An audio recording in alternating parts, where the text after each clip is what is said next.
Every demon tower has 99 floors, so why this has only 5 floors? To stay hidden instead of being found. Towers are supposed to be a site of strength in the middle of cities so people try to climb it, but this one is in the middle of an ice mountain just so no one can reach it. Others towers have goblins and weak monsters in the first floors, but this one is completely full of cannons, bazookas, and guns, just so no one can level up by farming easy mobs. The second and third floors are empty for the same reason. Demon kings kill and kidnap the strongest and most famous princess and people of the world, but this time this guy kidnapped the most unknown random princess in the whole continent, from a country that would have to travel half the world just to think about saving her, and also that will not have many resources. And now on the 4th floor, the princess he kidnapped will be used to fight the humans. That way they'll think twice before killing her. The same princess is absolutely creaming in love for the guy who runs this place. Dude has that Stockholm Syndrome riz. And God say this shit works because this bimbo keeps blushing 24/7 for my G and staring at him like she wants to devour him. With a tower with this layout, the results of his second life change completely. I don't want to give spoilers, but let's just say that the first attack from the humans ended in a tragedy. Okay, but why did this dude do all of this? And why, even in the strongest continent on Earth, is he completely untouched? See, every king has a set of rules to follow that are supposed to increase the likelihood of success. But what if those rules bring about your downfall? See, bro, this guy went to the elite academy, the hardest one of them all. He was the top student by every single metric, loved by the director and all the teachers. Then he was thrown into another world, and he followed those so-called instructions to the T. He built a tower, sent troops to farm points on the heroes, kidnapped a princess to farm hate from the citizens, and did everything the rules said. But if we skip ahead, we see that it was all in vain. The heroes barged into his room after clearing the tower. The king kept asking himself, how the fuck, Nick? If he, who had dragon descent blood and was top of the class, couldn't do it, then this was impossible. He asked the hero standing in front of him, how? The guy just laughs and says they all say the same thing, but they're all too dumb. Every single king kidnaps a famous princess and leaves clues so we come to the tower. If they were smart, they would just kill the king. But our bro knows that killing the king doesn't give hate points, so that doesn't work. And besides, it would go against the standards he has to follow. The hero keeps laughing and says the worst part is how they keep sending troops so the heroes can get stronger over time. Even the tower itself starts with low-level mobs, perfect for the heroes to farm and power up before the final challenge. The MC can only think that this is what the legendary standards had taught him. Then the hero pulls out his sword and says, the moment the tower gets too easy, we just kill the demon king, take his items, and wait for a new one. Too easy. That's why I love demon kings. They always bring expan and fortune. The other heroes start thanking the demon king, saying he was amazing and that his tower was perfect to farm. This is a crazy level of disrespect. And in the moment the main hero goes to cut off his head, Robert starts casting something, shouting that he's going to take everyone down with him. But the head just hits the floor with a thud like trash. Hero bro says he'll take the horns to sell, when suddenly the body begins to glow purple. And the MC shouts that even though this is the last bit of his life, he will take them with him. Before the hero can say anything, the whole place is engulfed in a purple flash, and everyone's skin begins to disintegrate. The only thing the MC can think is that those fucking standards were completely wrong. If he had known that before, he would have been a completely different demon king. Boom, a flash of light. Someone's calling out, Burja Deus, and the kid wakes up, bam, right in the middle of training. There are a bunch of people around him, confused, and he's confused too. Like, huh? Where is he? And why is he alive? Someone calls for Burja Deus, telling him to hurry up and come to the front. What an ugly name. The protagonist is standing there while looking around, trying to figure out what's going on. It's impossible. The instructor says, Burja Deus, you've got a brilliant mind. Why are you so distracted on graduation day? The protagonist remembers it's graduation day, the day he received the red mark. That's the symbol that you're a demon king, and you just graduated from the military academy. It's obvious he went back 15 years into the past to the final day of training. He's standing in line, not understanding, while people are saying, all students come to the stage, soon you'll become incredible demon kings, so let's do your oaths. Then the guy on his left tells Burja Deus to read his commandments. There it is, the demon king has to build the tower. The demon king has to kidnap the princess. The demon king has to blah blah blah, everything he hated doing. He doesn't even need to look because he memorized it. He followed every one of those rules, and in the end he got used like a toy by the heroes, and that's what killed him. And now they want him in front of everyone to recite that, or worse, swear he'll follow those rules in front of everyone. He's furious, grinding his teeth while the guy next to him says, Burja Deus, please read the Demon King rules. And then he shouts that he refuses. The rest of the students are like, out of nowhere. He was normal until yesterday. And he goes off saying there's no way he's going to swear to do something that's stupid. Following those standards is idiotic and completely useless. He doesn't know who invented those rules, but all of it is garbage. The demons around him are stunned. Everyone's shocked, not believing it. And that was the day our protagonist became the trash of that place and ended up graduating dead last. And honestly, fair. He literally just got his head cut off because of those rules. Next chapter, someone slams a hand on the table. It's the Demon King's Archduke Arcane, saying, Burja Deus, you can be executed right now for insulting the Demon King's standards. He's in court and they're giving him a chance, saying that considering his exemplary behavior, he can still get an opportunity. Take back everything he said and apologize to the entire Demon Kingdom. If he doesn't, he'll be sent to Arian. Everyone knows that's basically a death sentence. Others want his head cut off right away. Why give another chance to a criminal? The Demon King says, you should know this is the place where all Demon Kings have died. But Burja says, send me. I'll prove by going there that the standards you follow are garbage. Right away they say he really doesn't deserve a second chance.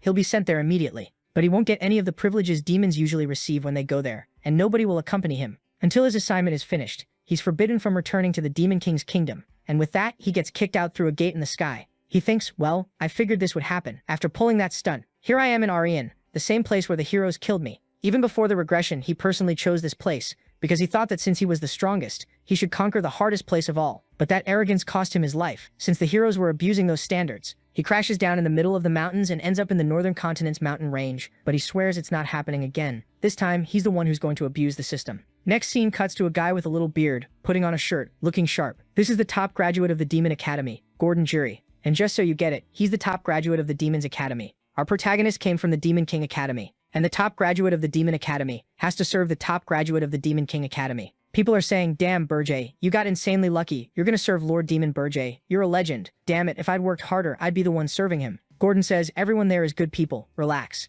But he's thinking, yeah, nobody's as good as Lord Burjay. A person with the dragon demon bloodline, a once-in-a-millennium talent, a prodigy who'll be remembered forever. Just graduating in the same year as him was already a blessing. Whatever dimension he gets sent to, Gordon knows he'll conquer everything with this guy, and alongside him, Gordon will be carved into Demon King history forever. But then the protagonist shouted, this is all wrong. The demon standards are garbage, and everything fell apart. Still, since the kid got the best grades, here he is being sent to the continent of Urgas too. Gordon wants to know why he has to be stuck with this guy now. Burjay shows up. Hey, what's up? They said no demon would come with me, but they sent one anyway. Good to see you, Gordon. Gordon wants to know why he did something like that. The protagonist doesn't know what he's talking about, and Gordon panics, asking why he said that in front of everyone. He ended up getting both of them sent to Arian, this place where it's guaranteed they'll both die. He says he's going to rip his hair out. The protagonist tells him to calm down, and then he gets confused. Why is Gordon acting like this? Before the regression, he was so confident and composed. He's standing there saying, sir, it might be hard, but you and I together can do it. The protagonist thinks the situation is totally different, but if I tell him about the regression, he'll think I'm insane, so forget it. Gordon cries, telling him to forget everything he said. In the end, this is his job, so fine, let's go. First Demon King rule, you have to build the Demon King's tower, but it can't be hidden or in a place with terrible weather. It has to be somewhere the heroes can find it. Gordon says, sir, this place is dangerous, hidden by mountains and the snow here is thick. The heroes will have a hard time, so we should look for another place. But Burgess says he doesn't care. The tower is going right here. He plants the seed in the ground because what he's doing is obvious. Gordon warns him, don't you realize you're going against the Demon King's standards? Are you really going to throw away even the most basic rule? The protagonist thinks he gets it. As a demon, Gordon has those beliefs carved into him. But anyone who's been through it and seen what really happens when you follow those rules knows this is the best choice. He clenches his fist until it bleeds and says, listen, Gordon. Every standard Demon Kings follow is garbage, especially when you're living here in Arian. The ground starts shaking. The mountains tremble. Red energy starts spreading through the seed. A circle appears and the protagonist says Arian is packed with heroes. You could even say there are too many heroes, more than there should be. The system says the tower has identified the user of the demonic flame race, dragon tribe named Burjadeus. Identification complete. His tower begins to be summoned, and the protagonist thinks that's why demons keep dying in this place. Humans realized after countless destructions that towers have certain mechanisms, so they're using the standards demons follow against them. In a land where everything demons do gets used against them, you could say they're playing by the hero's rules. Gordon asks what he's talking about, and then the protagonist makes a little 5-floor tower. Gordon says, what kind of tower is this? It's tiny. The protagonist says, come on, let's go inside. The first floor is huge, wide open. Gordon looks around and says, a normal tower would be full of monsters, complex structures, and labyrinths, but this one is empty. This doesn't look like anything. It looks more like the tower of a demon king, with no privileges at all, and especially considering the Demon King's hall. All the floors are completely empty. Well, the seed's already been used, so we can't undo it. At least we should follow the second standard. The Demon King needs to kidnap either the prince or the princess, preferably someone close to the throne. Then he says, Demon King, let me give you some advice. The closest kingdom to us is Urzgate, over in the Korzen region. There's a princess there who's about to take the throne. If we kidnap her and absorb that kingdom's hatred, we'll grow a lot. But he can already picture it. The Demon King is going to refuse. Then the protagonist says, no, we're doing it. The guy asks, hold up, so now you're going to follow the rules? He explains, there's a princess I've had my eye on. Gordon gets excited and goes, well, if that's the case, then let's go. But the protagonist answers, no, you're staying to guard the tower. This place can't be left empty. The guy starts feeling relieved. Thank goodness. In the end, he really is the Demon King. He was just stressed because of graduation. But if that's the situation, then we can actually follow some rules. The protagonist is at the window, and the guy asks, wait, what about you? Where are you going? The protagonist says he's going to the place farthest from this tower, to the southern edge on another continent, the kingdom of Hilderon. Through a window, the protagonist is closing in, and the little princess is in bed. He's after the most unknown princess, the one nobody even cares about, the 13th. He shows up super calm under the moonlight saying, hey princess, I'm here to take you. Meanwhile, Gordon is up in the north of the country of the world really, wondering why he doesn't follow any rules at all. The little princess wants to know who he is. He says he's the Demon King, here to kidnap her. But the princess weirdly asks if he can handle her. The Demon King realizes she's strange. What kind of question is that? Does she think a demon king is a joke? He says, obviously, I'm the demon king. She holds out her hands and says, all right then, take me. He thinks it's odd and says, you're way too calm for some reason. What are you planning, kid? She says, I figured something like this would happen sooner or later. I was born a princess, so I've been expecting it. Berger replies, if you think I'm gonna let my guard down, forget it. I'm pretty desperate too, so there's no way I'm letting anyone trick me. The girl just says she's not planning anything. How would she set up a trap for a specific day anyway? That doesn't make much sense. He thinks that would be an insanely over-the-top level of dedication, but he still has a weird feeling. Still, she's already gotten up and asked when they're leaving, so we're back at Berger's tower. Gordon celebrates. Whoo, you made it back safe. The protagonist just says, take her up and put her on the 4th floor. Gordon confused, huh? We're not putting her in a cell? The protagonist says, she came along without even putting up much of a fight, so let's be nice. Then Gordon says, all right, but Demon King, there's something I need to tell you. They get to the 4th floor and there's absolutely nothing. The princess lies down on the floor thinking, so I really did get kidnapped. There's nothing here. No servants, no pillow, no blanket, no pretty garden. It's totally different from my kingdom. But it wasn't exactly bad either. The weirdest kidnapper ever. The protagonist wants to know, wait, I got an invitation from the Beast Tower? Gordon says yes. It's a welcome party for him, the new Demon King. But the protagonist says, honestly, I think it's just a pathetic invitation so they can humiliate me or something. Everyone knows Demon Kings are way too proud to join hands with anyone else. Still, our reign is such a brutal place, and the heroes are so strong that it's one of the few lands, maybe the only one in the world, where they sometimes cooperate. The protagonist always thought they were weak and decided to ignore them, but this time, maybe he should at least figure out who they are. So they arrive at the Beast Tower. The Demon King there introduces himself as Draxon, saying he's ruled this place for 70 years. So the kid is the new Demon King. He heard the kid went against Demon King tradition, but he's not as worthless as Draxon expected. Berger just asks if Draxon is looking for a fight. He should just say why he called him here. Draxon steps closer and says the kid doesn't know anything. He got orders from Archduke Arcane to keep an eye on him. Arcane warned him the kid was coming. The protagonist asks, wait, you mean that ancient vampire? The wolf, furious, says he shouldn't refer to the Archduke like that. He throws meat on the ground and tells him to lick it, saying if he does, he'll forgive him. But Berger asks if Draxon really doesn't know why he's here. Draxon says it's obvious he was punished for trash-talking the orthodox rules. The protagonist says yeah, and according to those rules, demon kings can't kill each other. Then he stomps on the meat, shattering the entire floor, and asks if Draxon really thinks he's going to follow that. The big wolf starts shaking, asking what kind of aura that is. Then Draxon says, I just want to know why the Archduke said you had to kidnap a princess, and if you can't do it in a month, blah blah blah. The protagonist turns around and says, I knew you were going to ask, I already kidnapped her, and she's exactly my type.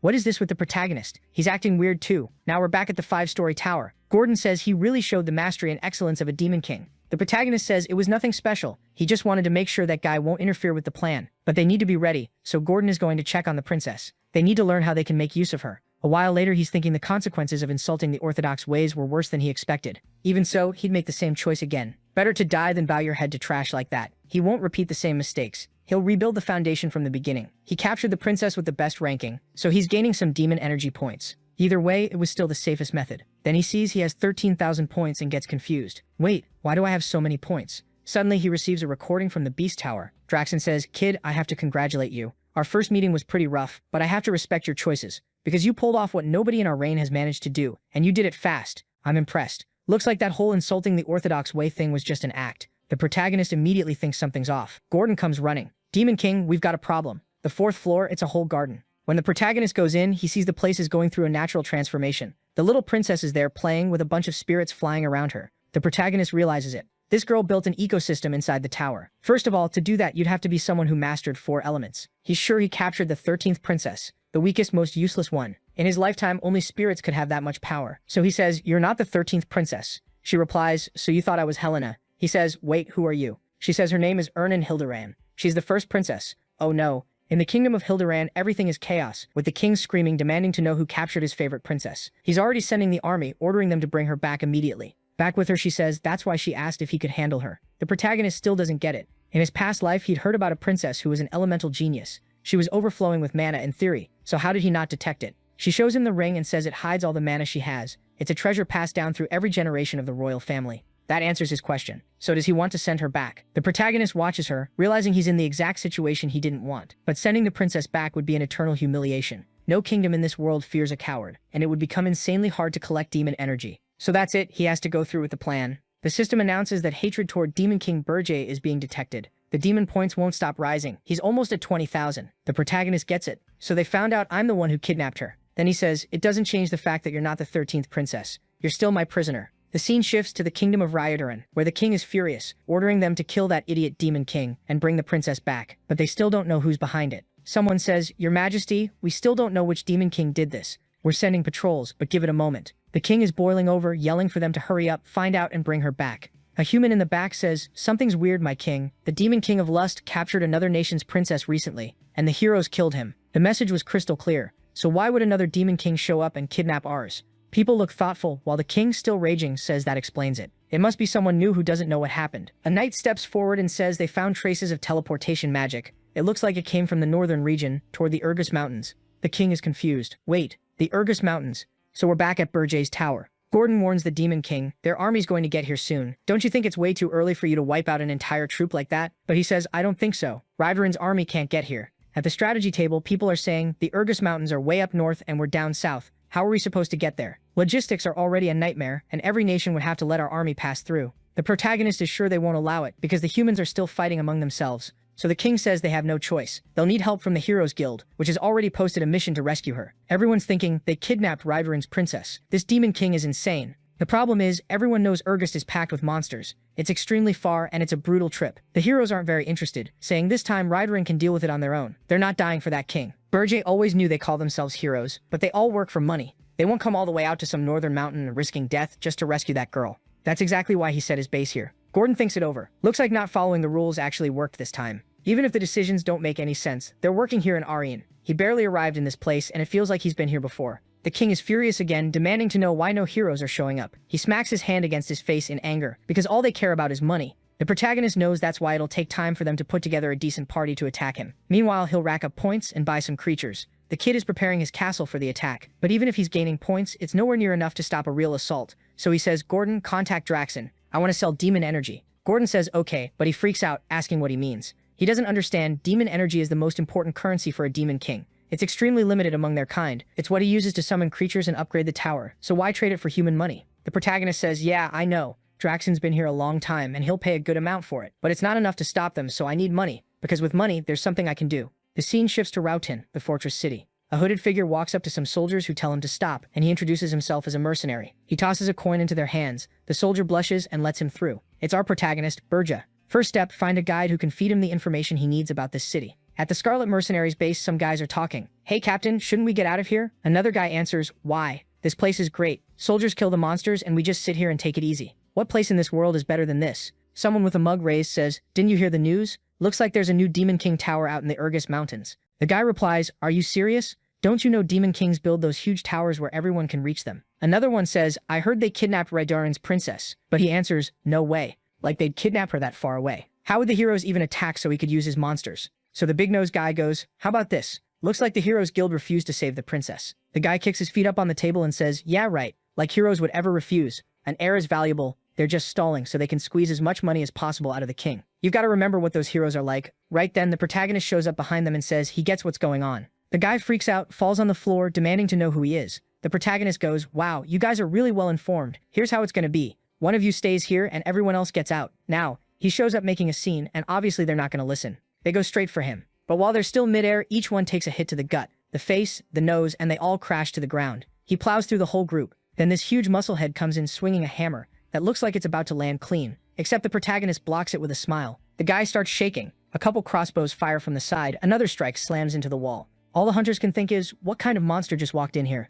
And yeah, he is a monster. Technically, there's chaos inside the pub, and the people outside just assume those idiots are fighting again. Same thing every day. Except today it's a bit more than usual, because everyone's basically half dead on the floor. The protagonist walks up to the guy and says, don't be scared. You'll walk out alive if you answer everything. The guy says, just ask. He'll talk. First thing he asks, where's the slave market? Damn. The protagonist just took it to the next level. He's going to sell demonic energy and make humans fight. The problem is if they betray him, right? They're already there seeing the first people in cages. And he asks, are they only human slaves? The guy kind of awkward says, yeah. What? You don't like that? Our guy tosses a sack of gold and says, I want the rarest thing you've got. The seller goes, all right, come with me. The protagonist notices this guy isn't right in the head. He almost got his own subordinate killed, and now he's smiling because of money. Demons craving demonic energy is basically the same as humans craving money. The seller tells him to follow that way. And we cut to a conversation with Gordon, who wants to know what he plans to do with human money. He says he's going to buy slaves, otherworld species humans captured. An elf, because of their integrity, would be a great option. That guy would work as a spy and stir up chaos among the heroes. Scene switches to the hero Hillen Cargill, introducing himself. He gets the job to save the princess and says they can count on him. He'll rescue her and bring back the Demon King's head, all in the name of justice. Back to the deal. The protagonist thinks this will be perfect, since elves are supposedly known for being innocent. Then the seller comes over doing that little hand gesture and goes, "So my friend, what are you here to buy?" The protagonist says, "I'm here to buy an elf slave. This guy here is paying." The mercenary hesitates, gives a hard look, then starts handing over coins saying no. Look, he got money to pay. Then the protagonist says he needs to confirm something, and tells both of them to leave the room. The seller warns him the elf might go berserk, but the mercenary says not to worry about it. Berja breaks the muzzle and says it's sad to see a noble elf reduced to a slave. The elf immediately senses the energy, asks if he's a demon, and wants to know why a demon is buying an elf. The protagonist says he's there to give him a chance to get revenge on humans, but the elf says he doesn't trust humans, and he doesn't trust demons either. The protagonist says with him it'll be different. If the elf swears loyalty for 50 years, he guarantees his safety and freedom after that. And 50 years isn't even that long for an elf, considering how long they live. But the elf says you're a demon. Your race wants to destroy the world tree the elves serve.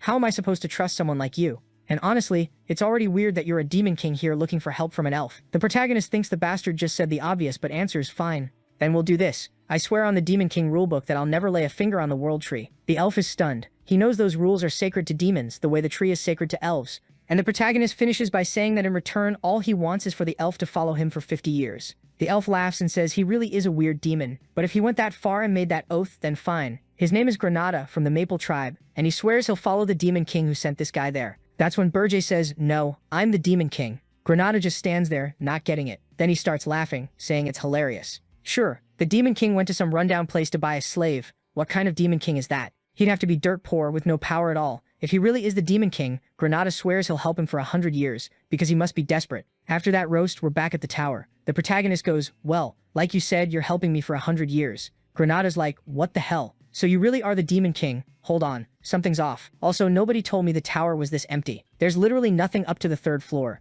The 4th floor is just nature and the 5th is empty. There isn't a single monster in this place. Clearly you won't last a year. The heroes will kill you here." The protagonist just expands his aura and asks if he forgot the contract. Right away, Granada realizes this bastard really does have the power of a Demon King. The tower might be weirdly empty, but at least the monsters in the Urgash region haven't attacked them, because nobody wants to risk messing with the Demon King. With no real choice, Granada makes the oath there by the Tree of Life. He'll stay in this place for the next 100 years, swearing loyalty. He's sure of it. This guy came all the way to get him. At least he'll get an important role. If he can get revenge by following this evil plan, perfect. Then Berja looks at him and says, "All right, you can start cooking for me." Granada's like, "What do you mean cooking?" And we're already cutting vegetables while he's still confused. "I wasn't brought here to be part of some important plan." And Ernan is right next to him, having fun, saying it's nice to see someone finally showed up to help her. Maybe today they could cook like a little vegetable bread. A bit later, on the 5th floor at dinner time, everyone who exists in this place is there. 4 people. Granada asks, Demon King, that girl there, she wouldn't happen to be the kidnapped princess from that kingdom, would she?" The protagonist says, "Yeah, that's her.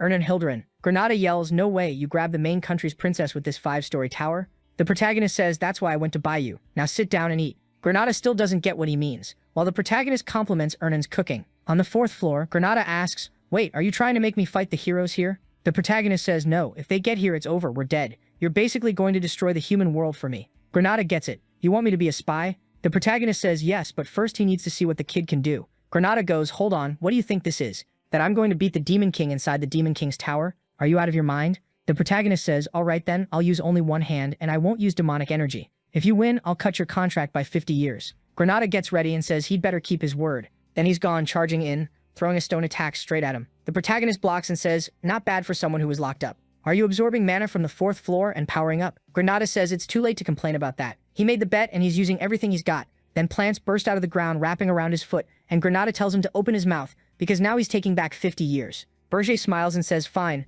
but he'd better remember who he's fighting. He activates a dragon hand, saying he doesn't even need demonic energy to use it, and Granada doesn't need to worry, he won't die. An explosion echoes through the mountains and we're at the mercenaries' base. That weird guy salutes and says it's an honor to see him again. The protagonist says, "I'm here to hire you for a year." The guy immediately goes, "All right, you can hire us. What are you paying?" The guys in the back are all beat up, saying that bastard has a ton of money, but he beat everyone up. The protagonist drops the sack of coins on the ground and says, "This is your upfront payment." One of the battered guys goes, "That guy's insane. I've always liked him. What about you?" The leader realizes his squad is more fired up than he expected. He needs new people. Then the protagonist says, "I've got one more thing. You're hiring this guy here, putting him on your team, and he'll pass along some orders when I tell him to." The captain just nods while the others say, "Hey, shouldn't we at least know who he is? Putting a stranger on the team is risky." That's when they see Granada completely wrecked, introducing himself. The guys get all emotional, like he's one of us. They crowd in, welcoming him, saying he's part of the team now. The protagonist thinks they might look like a mediocre mercenary group, but they operate in Urgust. It's hard to find people in that region who'd agree to something like this.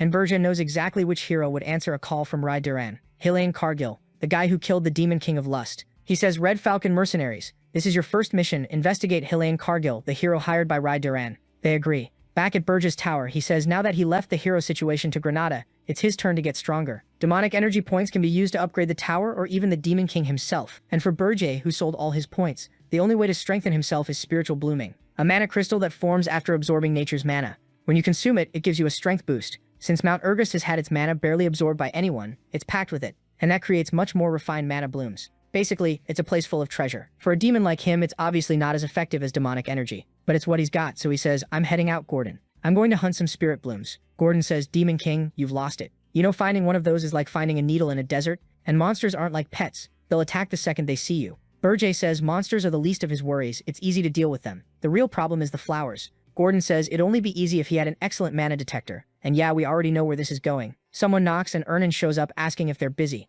In that moment, both of them have the same idea. And now we're outside with her having a great time, saying she's super excited. Lately, she'd been kind of down and bored. At least he kept his promise and gave her the 4th floor. The protagonist says yes, she can have the 4th floor forever if she finds some spirit blooms for him. While he's thinking the 4th floor is already completely taken over by her plants. What else is she going to do? Either way, he has to admit the fact she wants to decorate his demon tower at all is crazy. Meanwhile, Ernan is celebrating. She thought she wouldn't even be allowed to leave the tower. Good thing she went to check what he was doing. But then the protagonist suddenly puts a hand on her shoulder, pulls her in close and takes off flying. Little by little, Ernan opens her eyes and realizes that on the night she arrived, she didn't notice how vast this world really is. Before, her life was always the same. Magic training, studying, repeat. She thought she'd live like that forever. Then she says, Demon King, did you know I'm probably the first person to ever fly over these mountains? He's about to say, Princess, I don't care about that. What matters is, but she cuts him off and says her name is Ernan. And since they're living in the same tower, he should at least use her name. The protagonist doesn't like that. He grabs her by the arm, threatening to drop her, asking if she forgot what her place is. Is she trying to get herself thrown in prison or what? He's already telling her to use the spirits already, and she apologizes and the little critters start flying out.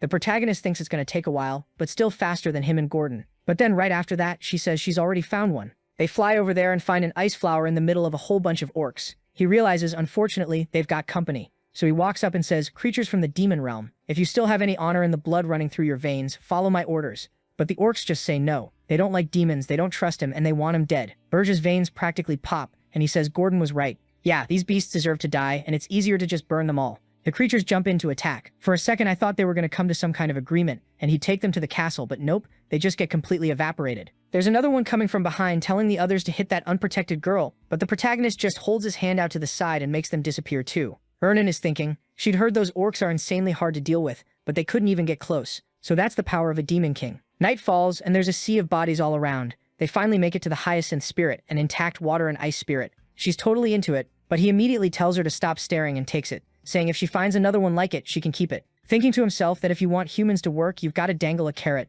Unfortunately, she tried really hard but didn't find anything else, so they went back to the tower. Looking at the flower, he thinks that at first he thought bringing this girl along would be a problem, but it turns out she's going to be more useful than he expected. She's there all snug under his clothes. Meanwhile, Gordon says they got some info from Granada. Looks like along with that Hilaine Cargill guy, 2 more heroes are coming from the capital. Duran, but they're not heading straight to Urgus. They're going the classic hero route, form a little party in some villages, do a few quests, and slowly get stronger. And Gordon, all excited, goes, that's why I put together a list of plans. Check out how we're going to take them out little by little. Berja deletes everything immediately, saying no, no, no. This time they're not doing anything. They're not even going to interrupt the so-called hero journey. Gordon asks why. Berja explains that half-baked interruptions only make those guys stronger. Instead, just send Granada and the mercenaries to join them and earn their trust. Gordon says, so you're not following the rules again? But you need to understand, right now, this tower can't stop any group. But the protagonist says the tower is going to be reinforced with some dwarves. Granada panics right away, saying if people see that tiny species inside the tower, they'll become a laughingstock. The protagonist tells him to shut up.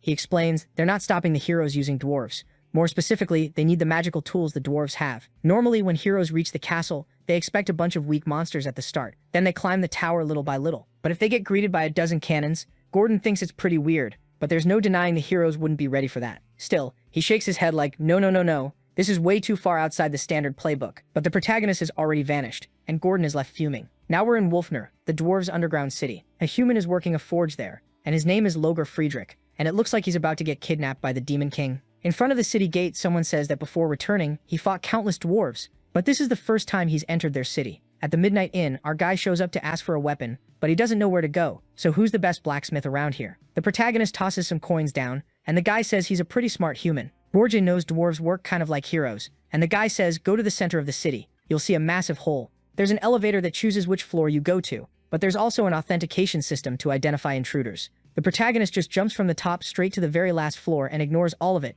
because the human warned him it was the very bottom one, the deepest room of all. That's where he'll find the best dwarf and blacksmith in the city, Mr. Loger Friedrich. The human is hammering steel, and the protagonist notices it looks like he's using mana somehow, so maybe this is the guy he needs. Now all he has to do is abduct him, but the flames from the hammering push the protagonist back. Berger realizes the human sensed the demonic energy, but he just kept hammering anyway. And in the very next second, the dwarf is right beside him, coming in to land a hit, and the protagonist has to block it with his bare hand. And right then he realizes the guy is a hero. The dwarf says yes, he's a hero. A dwarf with the power of smithing, and he's been on adventures too. So how dare he invade this place, you damn demon. So the protagonist goes, all right then, since you already know I'm a demon, I guess I'll have to tell you the truth. I'm the Demon King. And he grabs him by the throat. The hammer drops to the floor. Some dwarves come in looking for Loger, but the place is empty. Everyone starts shouting that someone kidnapped Loger to block all exits, but the protagonist is already up on top of another building. He warns him, dwarf, if you make a sound, you die. Lager asks, don't tell me you're here to kidnap our beautiful dwarf princess. The protagonist says no, he's not interested in that. He heard dwarves and blacksmiths are good at making underground passages, so if that's true, start guiding him. The dwarf is still convinced the Demon King is here for the princess, and is lying. The reason he's been hiding in this mountain is exactly because he's afraid of the Demon King. So why did this guy come after him? Truth is, as amazing a blacksmith as Lager is, he's a pretty weak hero, so Burge says fine. If you won't open your mouth, then I guess I'll have to kidnap the princess. And everyone's gonna know you sold information about her and chose to be let go so she'd be taken instead. Lager says that can't happen. It really is a vile plan. Pure evil. And Lager's problem is everyone in the city knows he's a weak dwarf, just some random hero. So if that rumor starts spreading, they'll absolutely believe it, and he'll be tortured for the rest of his life. Then the protagonist says, so choose.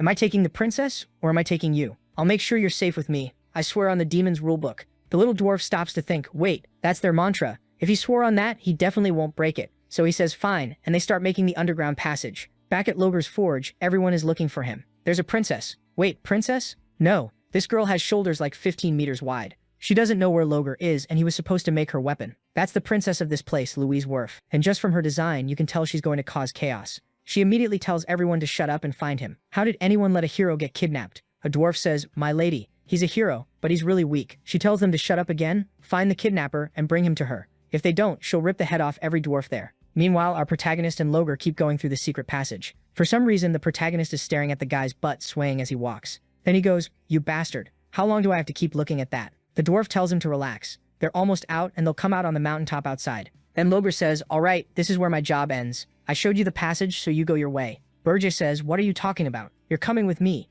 Loger says he's insane. He made a vow under the Demon King rules. But the protagonist says he doesn't care about that trash. Now move, because he's got something to do with him. Loger drops to his knees, begging, please don't kill him. Don't torture him. He can do metallurgy. He can make weapons. He can do a lot of things. The protagonist realizes it's easier than he expected, and says, if you swear loyalty to me, I'll let you live. The guy swears immediately, says yes. Demon King, you're incredible. I love you. But in his head he's thinking, yeah right, idiot Demon King. Like I'm going to obey you. The moment I get out of here and get a chance, I'm going to end you. You'll regret it for the rest of your life, so get ready. But he's completely crushed when he reaches the Demon King's tower and sees the pretty garden. Gordon is furious, saying, for the love of God, Demon King, did you seriously bring a dwarf? Burge tells him to be quiet, and then a little screen opens with Granada asking, hold on, why is there a dwarf in the middle of all this? The princess comes over asking if the dwarf is okay, because he hasn't moved in a while. Lager turns to the protagonist, why am I here? You said you'd free me. The protagonist says, I said I'd be merciful. You can see you're still alive. I just hit the back of your neck so you'd pass out and not try anything on the way.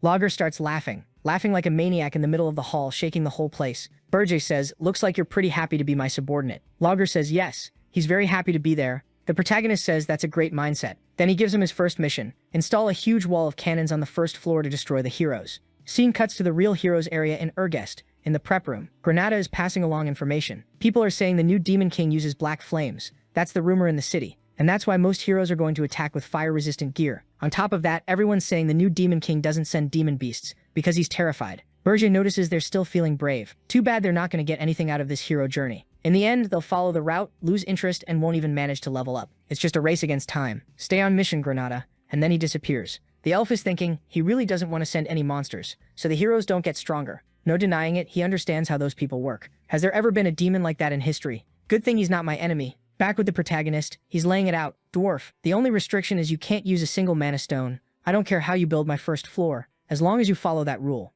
Logger says, "My lord, a weapon to kill heroes won't work without mana stones." The protagonist says that's his problem to figure out, and he explains that heroes are blessed by this dimension and can sense energy. If they make traps using mana, they'll notice right away. That's exactly why he brought the best blacksmith. So can he do it or not? The dwarf says he can, because he actually made a tool that hides magic. It takes 3 years to make, but it'll work perfectly. The protagonist cuts him off. "Wait, you're clearly making excuses, aren't you?" Berger's sure the guy wants him to die in the hero's first attack, so he slaps a collar on him. Logger asks what it is, and he says it's a simple magical device that separates the head from the body. On top of that, it makes sure nobody can see his face, and if he tries to take it off at any time, the protagonist will treat it as an escape attempt and kill him. After that, the protagonist goes through countless kingdoms to get supplies and mana materials. He spends a whole month dragging the poor Logger around, tossing everything into the portal. Then they go back to the dwarves' land. A piece of wood explodes against the wall. The princess, honestly, it's been a month. Where is he? Everyone in this place is so incompetent. He must have escaped somewhere. The dwarves say it's like that. There are countless tunnels. They want to investigate, but it's hard to know which one he used.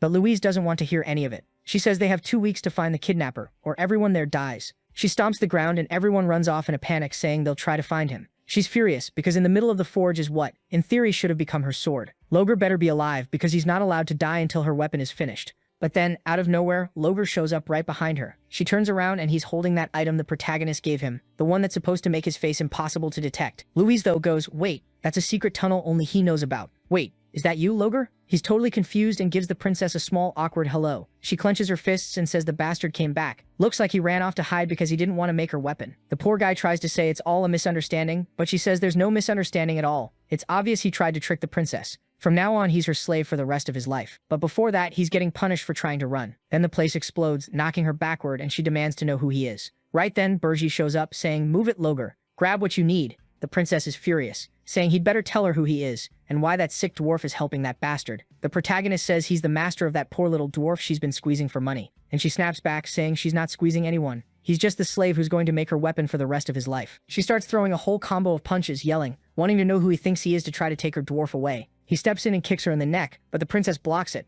winds up her fist and slams him into the wall. She's about to say he's going to die right there, but in the very next second, the protagonist is already behind her, grabbing her by the head, punches flying everywhere. And even though Louise wasn't a hero, she was insanely strong. The protagonist knows how dangerous she is, because before he regressed, she killed a ton of demons and was way more powerful than she is right now. He could, for example, kill her here and now before she gets stronger. The problem is he'd have to burn all his demonic energy to reach that level of strength. And the worst part is, while this fight is happening, she's probably already noticed his power, so now she knows he's a demon king. Meanwhile, Logger is over there collecting everything, and the protagonist asks if he got what they needed. Logger says he's still dismantling it, because they're going to need that mana ghost. Yeah, that item. The one that hides all mana usage and traps. The protagonist tells that bastard to finish it in 1 minute, or he's the one who's going to die. Louise keeps charging in, saying only she gets to kill this guy. Berger has no idea how long he can keep fighting this girl without using demonic energy. And she's saying she doesn't know where he came from, but he's not leaving alive. The protagonist answers that she sounds like a demon king. Then he tells her she should give up, dwarf princess. Today, he's taking her dwarf and her equipment. At that moment, the machine starts falling apart, and Logger says it's ready. Louise, raging, asks how he has the nerve to come back there and steal that. No way he's getting out that easily. But during that distraction, Berger spots an opening, drives a kick into her stomach, and blasts her into the wall. Immediately, he opens the subspace and tells Logger to throw it in there. Louise screams that it's useless, but the item is already gone. Then the slowest dwarf in the world comes running up, asking what's going on. She orders them to chase that way because Logger is escaping through the tunnel, except everything collapses. Out of nowhere, Louise gets all sweet, wondering if he really didn't want to make her a little weapon after all. Which actually makes things more interesting, because now she'll hunt him down personally, even if she has to bring down the entire continent, and he's going to regret it. This girl is carrying 10 times more hatred than Berger. Next chapter, we're at Berger's tower, and the mana device has been placed on the first floor. Ernan and the guard want to know what the hell that is. He just says it's a necessary tool to stop the heroes. Logger says it's installed, and Berger says it better be worth it. A blue glow starts filling the whole room, and the tower recognizes the mana ghost. But syncing with the tower requires 10,000 points. Berger is confused. He didn't even know something like that existed. Still, since it's the first time, he's determined to find out what happens. He had 11,000 points and spent almost all of them. The mana ghost recognizes King Berger as its master, and now the mana ghost's feeding power converts into demonic energy. He's about to ask what that means, but the dwarf is hyped, saying he never imagined this was possible. What the hell happened? And then Berger realizes he didn't even know either, so he tells Ernan to try using any kind of magic, whatever she wants. She raises her arm and creates an elemental explosion, while the guard tells her to stop because she's going to make a mess. Berger thinks normally magic at this level would be detected even from outside, but when he moves to the other side of the room, he can't feel anything. He can't sense anyone's presence at all. Looks like that's the potential of the mana ghost item, If he tries to manipulate the tower in this state though, when he turns around he sees the tower is gone. The moment he touches it and uses his energy again, the tower appears once more. He's shocked that this thing is hiding the entire tower. But then he realizes that to pull off that hiding trick, it cost 1,000 demonic points. For now it's not useful, but he's sure later it'll be good for a lot. The dwarf though is thrilled. Come on, let me use it just a little more. I want to examine this whole tower and see what my ghost is interacting with. He's never seen anything like it in all of history, past, future, or present. It's a historic discovery. The protagonist notices the guy is acting like a demon itching for a fight. So he says, fine, if you can trap and wipe out all the heroes here on the first floor, you can do whatever you want. And Logre says, not to worry, those idiots who think they're smart are going to get vaporized. Then the protagonist turns and says, hey princess, you're also going to face the heroes who make it to the 4th floor. She's like, huh? Me? I'm a princess, how am I supposed to fight them? The protagonist says, so what? Aren't you a spirit genius who doesn't want to go back to the royal palace? You're taking your share too. He never imagined he'd have to give her a mission like this, because she's a pretty innocent girl who doesn't even know how the world works. Maybe betraying her race is going too far, but she's already thinking, what do I fight with? Water, fire, earth, wind, what's the best option? Berger tells her, you don't need to beat the heroes. You just need to make it clear you're an enemy too. If this works, I'll guarantee you anything you want. All cute. She says she'll try to create an opening for that, but she has one condition. She wants to be introduced as a subordinate of the Demon King, not as a princess. He doesn't really get it, but fine, okay. Then she asks how she should fight. She could, for example, use her looks to seduce them. She's confident about that. The protagonist tells her to do whatever she wants, as long as she lures the heroes in. They're already heading to the throne room because he has more to do. Planning this defense won't be easy. The cannons will cut down the number of heroes, but there's no way those guys end there. On the 4th floor, they'll have the princess as bait. Maybe they can split the heroes' numbers in half, but in the end, it's inevitable that Berger is the one who'll have to hold out. It's time for him to use that item to start getting stronger. So he says, hey princess, let's go for a little walk. She gets all happy, but outside it's freezing and there's nobody around. Looks like he went hunting for those spirit flowers and couldn't find any. He tells her she's pretty useless. The little spirits are all smacking them, pulling hair, when suddenly someone approaches. It's one of those blue orcs, and the protagonist is already ready to destroy him, saying he's sick of these guys. But the guy immediately drops to his knees. Back when he showed up the first time, it was said these guys might end up serving him, and now here it is. He introduces himself as Krutu,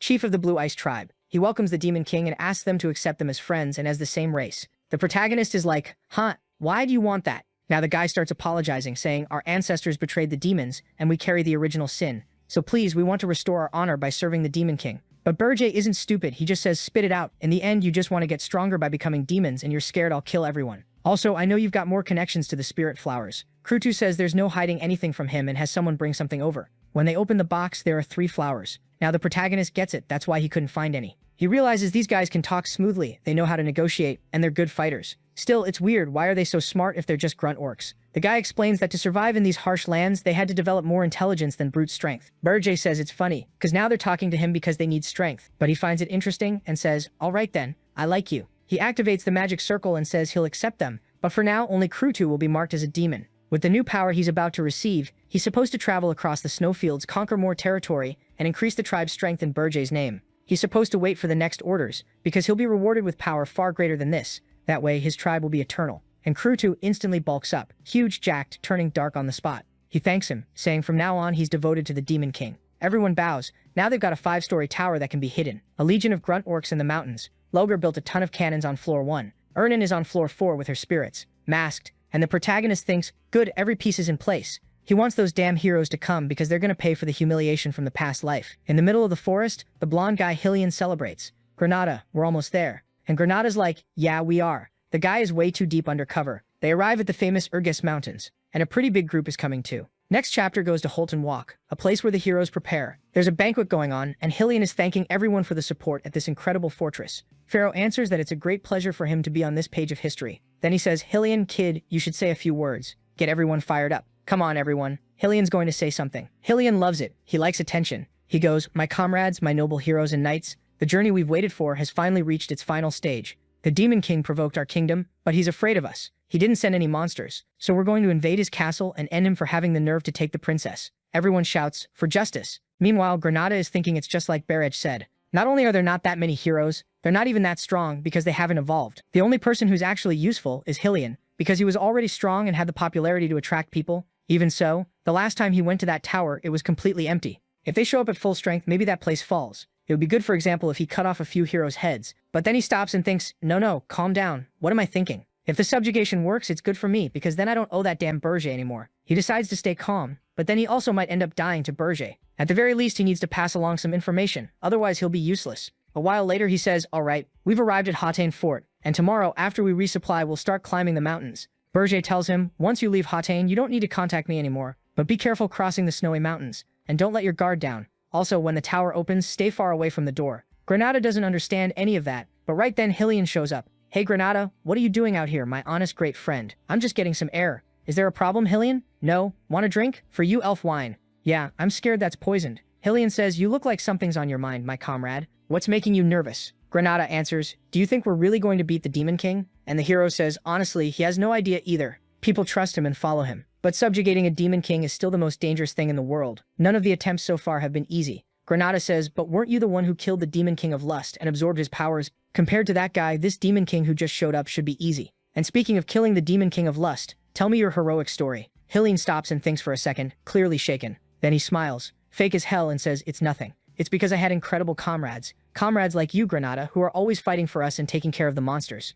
I honestly don't know who's being more fake here. He pats him on the shoulder and goes, while I lead, you protect the flank. With our strength together, we're going to win. Granada goes, all right then, sounds good. Everything's gonna be fine. Hillian's standing there with his hand on his hip like, now let's go in. And he's basically trying to drag Granada off for a little pre-battle night. Yeah, no thanks. Meanwhile, he's staring off, thinking to himself, yeah, I had brave comrades, just like you, Elf Granada. And you know something? It couldn't be more obvious. Next morning, we head out, everyone pumped. Long live Hillian. Meanwhile, at the Durgus Mountain Pass, some soldiers are talking. Everybody says this place is scary, but there's nothing here. One guy with a big hammer even asks if the creatures are hibernating. Like there's absolutely nothing scary at all. Until purple liquid drips onto one guy's head. That's when he looks up and sees they're surrounded by ghouls on all sides. Hillian says the bastards showed up and orders everyone into battle formation. The creatures start advancing with smaller beasts on their backs, and there's a massive one coming up behind Hillian. There's no way to retreat. It's like Attack on Titan, pushing past the wall. But Hillian doesn't even care. He calls out like he's Captain Levi and jumps in. He says there's no way some ice giant is stronger than the Demon King. The thing swings at him, but he lands on its hand and the monster throws a punch. Hillian climbs up, runs along its arm, activates an aura on his blade, and starts slicing 5, 6, 7 cuts right into it. Then he tells everyone to move fast. People start running. There's an explosion behind them, and okay. They were supposed to run because the thing died and exploded when it hit the ground. The group looks exhausted. One of them goes, seriously, first fight and we already get a giant golem and a whole pack of ghouls. What the hell is this? Now it makes sense why nobody wants to come here. Another one says, when I went on my last mission at the Demon Tower, it wasn't like this. It's crazy that Hillian actually killed that thing. And it's not a lie that he absorbed the powers of the Demon King of Lust, and now Granada's a little uneasy. Maybe this Hillian really does have what it takes to kill the Demon King. Meanwhile, an orc tribe is watching from far away. One of them stands up saying they don't have time to rest. Hillian says he can feel demonic energy. Those guys were subordinates of the Demon King. Then Krudu says, welcome to Urgist, you idiot heroes. Urgist says he's going to push forward now and finish them. But Granada tells them to be careful and wait. He remembers Berger warning him about the snow and he can already tell something's off. Krutu and Birja say together that none of them are making it to the tower. An avalanche starts on the mountain and everyone gets swept away. Granada yells for everyone to run while the protagonist is sitting on his throne saying it's always nice to welcome heroes. Except this time, he's the one doing the hunting. Birja warned Granada about 3 things. First, the snow. Now everyone's trying to recover, crawling out from being buried. Hillian says they'll have to stop there for a while, set up camp, and search for anyone who got carried off. The second danger, though, was something Birja didn't even warn Granada about. Protecting the camp at night. The orc attack comes in, along with another one of those giants. This one looks like it's made of darkness. Granada's furious, thinking, that damn Demon King didn't tell me about this. Our guy is happy with the pressure. A fight, an avalanche, then a night attack. This is going to wear them out. Their numbers are going to start dropping fast. They've been in the Urgis Mountains for 3 days, and they've already gone from 511 down to 256. They finally reach the highest point, but where's the mountain? Hillian shouts, wait, why didn't he build his tower at the highest point? He's panicking until one of the soldiers behind him says, Hillian, we're giving up. Hillian turns around, hold on, Lord Wharton. What are you saying? Wharton answers, sir, this journey is a failure. It's a shame, but we have to turn back before everyone dies for nothing. 6 days after entering the Urgis Mountains, they find the Demon Tower. But they've dropped from 256 to 52. Everyone's furious, saying this Demon King is a disgrace. He built a tiny tower just to hide. They go to open the door like, let's finish these guys as fast as possible. Easy tower, not many floors. Birja says he warned Granada to stay away from the door. The moment they try to open it, a bunch of cannons pop out ready to fire. A barrage of light tears through everyone's bodies. From 52 to 1. The protagonist is impressed. That wasn't enough to finish Hillian. Hillian is actually invading the tower. He's wrecked, but he keeps moving forward, furious, demanding to know what kind of Demon King this is. Nothing about this is normal. Then Granada says, Hillian? Hillian looks over. Granada, you're alive? Granada says, yeah. I barely avoided that attack. Got lucky, but it's just us two now. Hillian says, yeah, but it's fine. I'm the hero who killed the last Demon King and absorbed his power. Another Demon King is nothing to me. The two of us together are more than enough. Granada goes, that's true, right? Let's go. They reach the second floor, completely empty. Third floor, completely empty. Helene is confused. Wait, this place is supposed to be packed with monsters, but there's nobody here. Granada already knows who's waiting. They reach the fourth floor. Helene goes, what kind of tower is this? Nothing on the second, nothing on the third, and the fourth is a forest. Are we even in the Demon King's tower? Then someone approaches and says, it looks like he managed to make it pretty far. Helene looks over and Ernan introduces herself as one of the 4 celestial queens, the one who protects the Demon King. She's the dark spiritualist, and she's going to be his opponent. Even though she's acting confident, Granada and Helene aren't taking her seriously. Helene recognizes her. Princess Ernan, why are you doing this? She looks awkward. I'm not a princess, I'm the dark spiritualist. Now take my evil power. She starts a quadruple elemental summoning. Helene immediately says he knows that elemental magic is something only Princess Ernan can use, so she's clearly under some kind of control. He's thinking orcs, avalanches, night ambushes, a hidden tower, a mana cannon, empty floors, and now the princess. He says he doesn't understand what's happening here. Why is the damn princess trying to save the hero who came to save her? Fine, if that's how it is, he'll destroy everything. But then Berja appears behind him, asking if he really thinks he can do that. A direct explosion, and Berja says, good. At least he gets to see my face once in his life. The famous hero, Hillen Cardiel. Hillen takes a hit and snaps, you bastard, you finally showed up. Hillen thinks, thank God, I need help. Granada's with me. Look, he's behind the Demon King. Perfect chance. He teleports, appears next to Granada, and says, come on, my friend, let's combine our strength. Except he doesn't combine anything. He starts draining Granada's power. And he says, Granada, didn't I tell you? As long as you stayed by my side, there wouldn't be any problem. Granada collapses, and Berja immediately notices the artifact Hillen is using. Hillen reveals it, the Elf Eater. It converts an elf's entire vitality into mana. The only problem is the elf dies right after. But it's fine. Granada was scared from the start for the greater good. Granada, barely hanging on, says, you lying hypocrite. Berja smiles. I like how vile and low you are. That ring that feeds you power, once it comes off, you'll be weak again. Hillen laughs, true, but I want to see you try it, idiot. Then the protagonist suddenly calls for Gorton, and Hillen's hand just disappears. I'm just like Hillen in that moment, stunned, trying to figure out what happened. He didn't sense anything at all. Gorton is behind him saying Hillen is loud and rude for a human who's supposed to be a hero. Hillen jumps away, demanding to know where that demon came from. It's a high-ranking creature, and Hillen has the artifact. He shouldn't have been caught off guard like that. But Berja is already behind him again, asking where he thinks he's going. Hillen tries to dodge, but when he looks back, there's a massive dragon staring him down.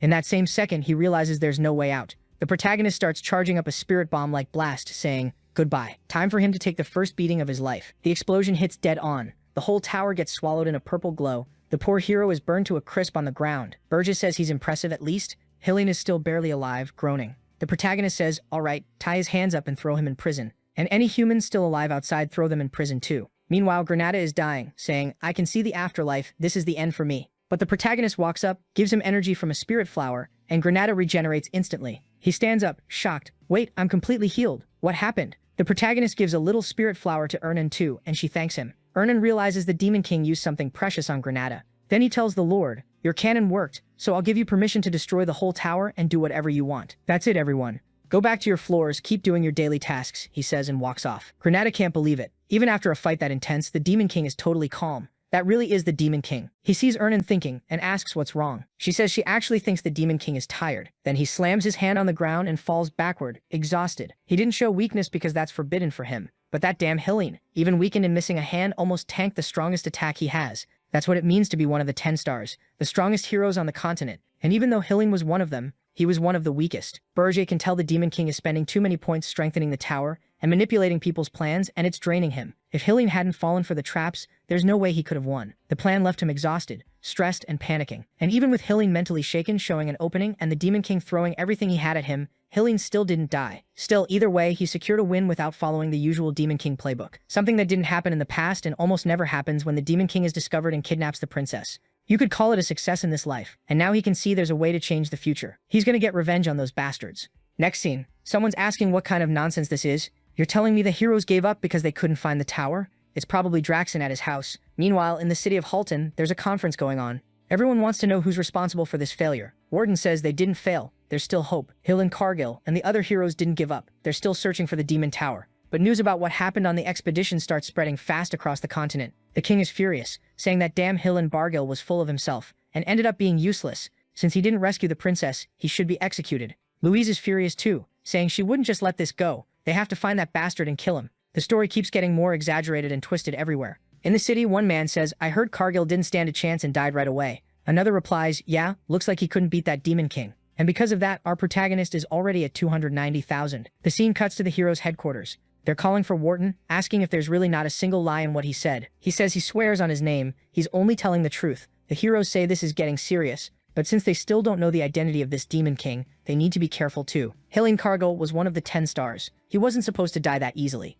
They'll wait 10 more days for news. If nothing happens, all the heroes on the continent, 4,728 of them, will launch a full-scale attack and wipe this guy out. They go from 0 to 100 real fast. Then the scene switches to the underground prison of our protagonist. He asks if Helene has woken up yet, and compliments how fast he recovered. Helene answers, Demon King, if you're keeping me alive here, you want something from me, so get to the point. Burgess says, oh, nice to see you like talking. Obviously, I want you to become my vassal. I kinda saw that coming, and honestly, poor Helene did too, but he still didn't expect it at all, and asks if he heard wrong. The protagonist is holding a sack of gold and says, a hero's journey costs a lot, doesn't it? Food for hundreds, security, paperwork, armor, so much stuff. Usually those costs get covered by merchants and nobles, because when the Demon King gets defeated, everyone's life gets better. But when a hero loses, he gets buried in debt forever. That's what happens to all of them, since they have to take investments to fund the expedition. And this time, all the investments were on Helene. So in other words, he's screwed when he goes back to society. Helene flinches and realizes it's hard to admit, but it's true. Even if he gets out of this place the moment he's labeled as a failed hero, he'll be in debt for the rest of his life. He asks how he knows that. Then Granada shows up and says he told him. Helene yells, Granada, how dare you betray me? And Granada fires back, you bastard. You betrayed me first by stealing my life. Birch tells him to calm down and says, well, there's no Demon King like me and that's why you failed. But just like I adapted to what you do, you'll adapt soon enough. That changes completely though, if one of the heroes in this world starts interfering with these guys' plans. He shows an Ormanius orb, and Helene asks what it is. The protagonist says it's a magic tool he uses to monitor his subordinates. The moment someone consumes it, the thing fuses with their brain. And Berger will immediately know if the person has any hostility toward him. On top of that, he can blow the person's brain up with a simple gesture. And the orb has to adapt to the body too, so if the person fails at that stage, they die. Helene says, hold on, I'm a hero. My mental control is insane. Obviously that thing's gonna fail. But Granada says he knows every hero can break their mental barriers whenever they want. Berger says he already knew that. Helene starts going off, telling the damn elf to be ashamed. How can he act like this? With his mouth hanging open, Helene says they're just going to waste a precious magic tool, because he'll never submit. But Berger tells him to shut up and swallow it, literally, and tosses the orb straight into his mouth. What the hell? This really is a Demon King who doesn't do things the normal way. Granada thinks Helene is stubborn. He's surrounded by aura, and it looks like he's resisting. But Berger says, yeah, right, this guy is an extremely greedy human. He betrayed his comrades and treated everyone like they were disposable because of money. No way he'd sacrifice himself just to make the item fail. And that's it. Helene is now the king's vassal. Next scene, Gordon says it's nice having a vassal like that, but he owes 100,000 to the armies. He's not going to be that useful. And there's only 2,000 left from the last exchanges. Berger says the message he's waiting for will arrive soon. Gordon asks who it's from. Berger says the Demon King's meeting is coming up, the once-a-year gathering known as the Union of Towers. Berger never attended before because he always thought Demon Kings helping each other was disgusting. But now he's excited, because the ones who've had towers in this world for a long time are definitely loaded with gold and treasure. Gordon shouts, how are you going to trade points for money? But that's what he would have said before. Now he knows Berger must have a reason. If they'd followed the usual Demon King playbook, they would have died for sure. And right then he announces that an invitation to the Union of Towers has arrived. Berger smiles and stands up saying, let's go. Time for me to scam all the old-timers. The scene switches to the Tower of Lies, on the 13th floor in the Demon King's room. Berger walks in saying he isn't late, but everyone's already there. He's in a suit, looking sharp, asking if they have something to discuss with him. Draxen, basically radiating pure hatred. Finally, a demon girl, Reyna Seldhin, steps forward. She's been wanting to meet the person everyone's been talking about. She's from the Ice Demon race. Then a Cyclops named Ugar says this must be the kid who insulted the bosses. And a human named Jason of unknown race, known as the Demon King of Lies, welcomes Berger. If I had to bet, I'd say this guy is a hero in disguise. That's what I think anyway. Berger says, what a bunch of idiots. You formed an alliance, aren't you ashamed to call yourselves Demon Kings? Ugar slams the table and calls him the idiot. How is the kid who just showed up trying to interfere with what they're doing? The protagonist provoked them on purpose, just to find out who's actually behind the plans in this place. And clearly it isn't this human. Ugar looks ready to start a fight, and the protagonist says he's going to regret it, because he's the only elite one there. But then someone starts clapping, and everyone goes quiet. It's Jason, saying, Ugar, Berger, this is a time for cooperation, so let's not waste it. The protagonist is impressed. Jason erased both of their killing intent in a second. Was that Jason's power, or the tower's power?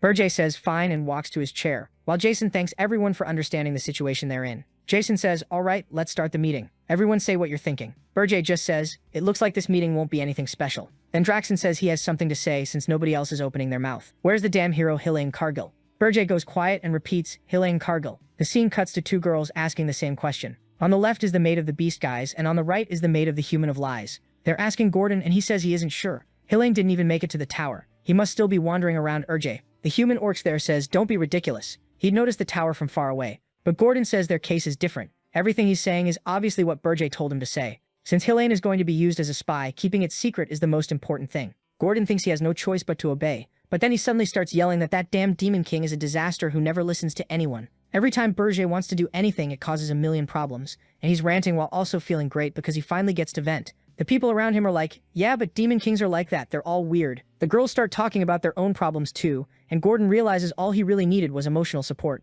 Back at the meeting, the orc asks, you think I'm going to believe that? Berger says yes. The human shouts, wait, are you telling me Helene Cargill didn't reach your tower because you didn't build it on top of a mountain? Berger says it's true. He isn't obligated to build his tower anywhere specific, but Jason isn't stupid, and says then hold on, heroes are hunting your tower and you're here without defending it. In the academy you must have learned that if they take your tower, you'll be marked forever. Especially you, Berger. You finished at the top of the class. The protagonist says, don't worry about my tower, I've got my own way of protecting it. And he's already starting to hate Jason. Jason smiles and says, alright then. If you say it's fine, I won't investigate. Draxon is yelling, asking if he thinks Archduke Arquino will accept something like that. The protagonist says he doesn't care what the old man says. He thinks he can lie as much as he wants there. They have no way to verify it. Even if it makes him look more suspicious, that's still better than getting exposed. Still, if it were me, I'd be worried. You're in the Tower of Lies. Feels like the name might have something to do with people not telling the truth. Berger tells himself to stay focused on his goal, getting 100,000 gold. The conversation between Jason and Ugar continues. Clearly there's some kind of hierarchy, and it's obvious Jason is at the top. Berger just listens, trying to pick up information, especially who the Demon Kings with low points are. And this gorgeous light-eyed girl won't stop staring at the demon boy. A while later, we get a romantic little meetup between two demons. He asks what's up, and she says nothing needs to be hidden. Since the moment she heard about him, she's wanted to have this conversation. He asks why, and she turns and says she agrees with some of his points. He's surprised because he doesn't remember Reina being that kind of person in his past life. She says she doesn't hate the Demon King's standards as much as he does, and she even follows some of them. But she truly believes demons need to be more flexible, especially in Iran, and that's why she wanted to meet him. Also, she knew it would be more productive to talk with him alone. He gets a little full of himself and says, so, what'd you think of me? She says he's not that bad. Then she even says he's more handsome than she imagined. Okay, so we've got flirting happening out of nowhere. And she already hands over her WhatsApp, meaning a personal communication pearl for message transmissions. As long as he doesn't insult the Demon King's standards, he can count on her. She finally found someone to talk to and doesn't want him to die too fast. The protagonist asks, and the Demon King of Lies, what do you think about him? She says you can't read him at all. He's clearly better than those two idiots. She walks off and he thinks he still can't trust her, but it was definitely an unexpected win from this trip. Back at the tower on the first floor, everyone's just doing their thing. Erna cooks all day and the little dwarf has fun building his machines. He eats the cookies she made specially, saying even if they're bad, he'll say they're good to make her happy. But he's shocked because they taste amazing. He's basically in heaven, blushing hard while she asks what he thinks. He says there's no escaping it. She made something incredible. She says she added some spirit seeds to make them taste better. The dwarf is stunned. Why are you wasting something that valuable just to make cookies? She says it's to keep them close to each other in the future. Looks like they won't see each other for a long time. He says yeah, that makes sense. She asks if Granada will like them. The dwarf says probably even more than he does. She asks if the Demon King will like them too, but she's bright red and the dwarf finds it kind of odd. When the protagonist comes back to the room, everyone's gone. The King of Lies asks if the boy wants tea and says he has something to talk about. He stares and says he knows very well that Berger needs human money. The protagonist is stunned and asks what he means, but his real worry is how that information leaked. Jason says, friend, pretending won't do you any good here. Draxon told me, so let's not waste time with stupid games. He throws down a pile of treasure and says, let's make a deal. Demonic energy for human money. Berger asks what his intention is. Jason says, what do you mean by that, Berger? I'm on your side. We'll both come out ahead, and we'll both get what we want. Looks like it worked because now we're on the first floor with bag after bag after bag of gold. The protagonist says, go on, Helene. Take 100,000 and get out. Helene can't believe it. You actually got all that money. The protagonist says yes, but he needs to hide it. He has to avoid anyone finding out where the money came from, because it'll be bad for both of them. For Berger, it's especially awful, because it would show where his money went, and then Jason would have leverage over him, especially since Berger has no idea what Jason is planning. Then the protagonist says the rest of Helene's knights have all become Black Knights too. The plan is to use them to make even more money, and they'll follow him for a while. The knights who came to kill him can't believe they made it this far and are now going to be used to help him. Obviously the contract was forced and nobody resisted. Helene thinks for a moment and asks, well, my party's alive, and it wasn't a total failure since I'll pay off my debts. Doesn't that mean I'll keep working as a hero? He's already panting like, hey Berger, when you really think about it, it wasn't even that bad for me. I'm actually looking forward to working with this business partner. But the main guy just shows him he could crush his brain in a second. The guy drops to the floor, writhing, and Berger says he needs to make something clear. They're not partners. One is the slave and the other is the master. His little buddies are all standing there biting their nails in the corner. Hillen says he didn't expect him to be that cruel. Berger just answers that he's not asking for genuine loyalty. Now get going and do what you're told. Before that though, Ernan calls out to him and asks him to deliver a letter to her younger sister, Helena. The guy goes, wait, are you talking about the 13th princess?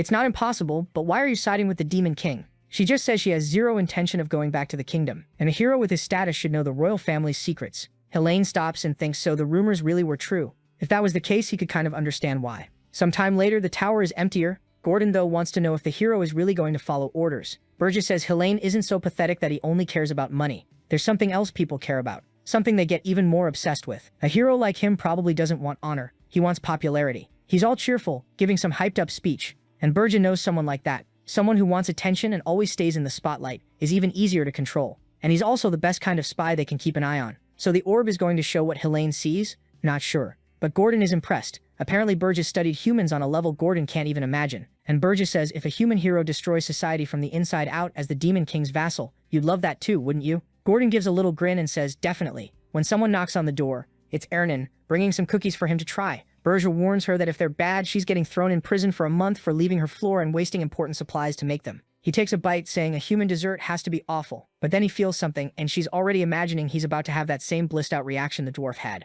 Instead, the main guy grips the throne and says, not bad for a human. She's stunned. He handled it. Then he asks, did you put the spirit flower in the cookies? She says of course, and she's happy he noticed. Then he goes, then something's off. You're paying me back the reward you earned. You must want something. And she's just standing there smiling, saying he figured it out. Back with Helen's group, after talking with the orcs, they came down the mountain and said goodbye to Granada. The two of them flip each other off. Right after that, Granada goes and beats up all the mercenaries, because those idiots vanished the moment the expedition showed up. Every single one of them bailed. One of them is like, look, I'm here to make money. You think I'm staying to fight on a mountain where every hero dies? Granada is beating everyone down until someone calls his name. He turns around and it's the hero Kaeda, saying she finally found him. She couldn't join the hero's last journey because of certain circumstances, but she came now to take advantage of the chance. She wants to join them. Granada's like, sure, but his friends are already telling him to accept and make her pay for today's beer. He beats everyone up again, then says thanks for the drinks, but asks why she's here. The hero journey is already over. Helene and the others left. Suddenly she steps right up to him and apologizes for being rude, but she wants him to tell her why they failed. Granada says it's fine, there are some things Barrage allowed him to say. After a while he goes, so yeah, that's how it happened. She's standing there in shock, not believing it. The king's tower isn't on top of the mountain. Well, if that's the case, I don't have any reason to stay here. Thanks for your valuable time. Keep these coins as a token of gratitude. She puts her helmet on and walks out. One of the mercenaries says, yeah, just looking at her, you can tell she doesn't get how hard the world is. She's a hero who just started out. If she doesn't get stabbed in the back by her own friends, she should consider herself lucky. And his mouth really is sharp because the second she leaves the bar and starts walking, 3 other armored guys pass by. Granada sees it, follows them, and soon finds her surrounded. They're saying, come on, you're coming back now, your highness? Your fiancé is waiting. She says she refuses. She wants to live as a hero. Granada, hiding nearby, realizes she must be a princess if these guys are guarding her. But whatever. If it's royal business, that's their problem. Then a sword presses against his neck and the guy demands to know who he is and why he was spying. What suspicious magic is he using? Granada knows that if they find out this is Demon King power, he's done. The knight says if he doesn't say right now whether he's from another kingdom or a spy, he's not leaving alive. Granada has no idea what to do, so it doesn't blow back on him or Burgess.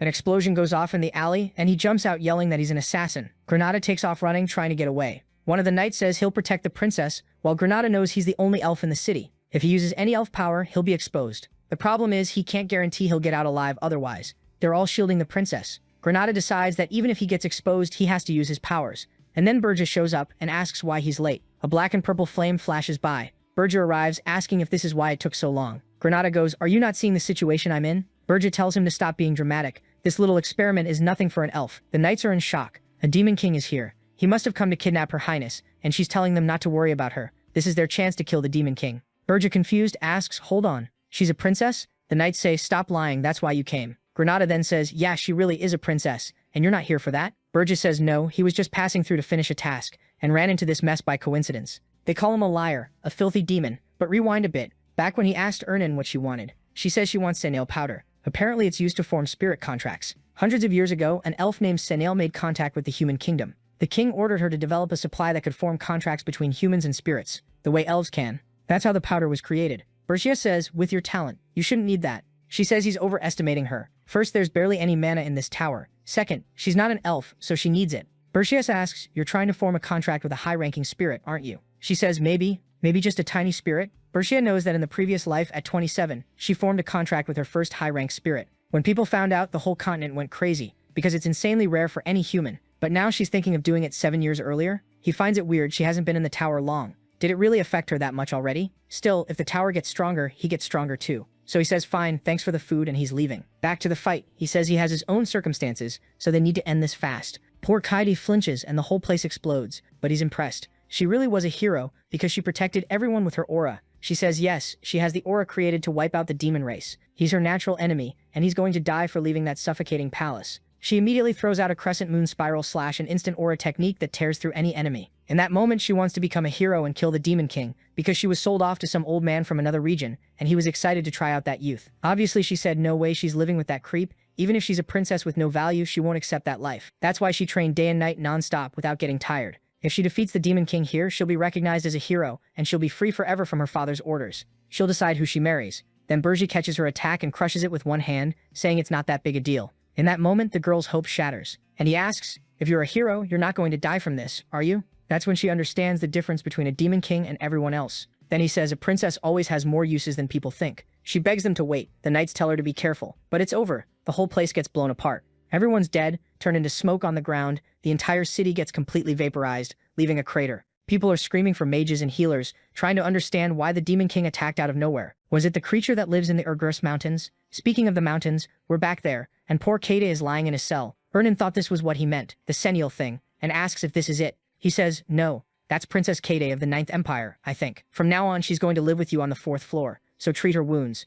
Ernan doesn't like it. She says fine, but why did he suddenly bring in another princess? He just says he saw her on the way and captured her. To get more demonic energy points, he needs to kidnap new princesses once in a while. Demon King stuff. She asks what demonic energy points are. He starts, well, they're points for Mita, and then he realizes, wait, why am I telling her all this? He says, it's nothing important, go help that girl. I'm gonna go get your Senial powder. And he's thinking, damn it, he almost forgot this princess is just a prisoner. News that a new princess was captured spreads across the whole continent fast. And we're back at the hero's headquarters. Hero Hillen Cargill. Everything you're saying is true? He says yes, it's hard to admit, but he couldn't find that guy's tower, and he takes responsibility for all of it. A man says, it's fine, don't worry. Carrying the weight of failure is part of a hero's journey too. Now, who will be the next hero to step forward? Helene thanks him, but someone else says, while your journey failed, another princess has already been kidnapped. Now her empire says we have to launch a new attack. I want to hear your opinion since you went through Urgest. Helene says, I feel bad for the 9th princess, but even I couldn't find that tower. Instead of sending a hero assault immediately, I think the priority should be scouting its location first.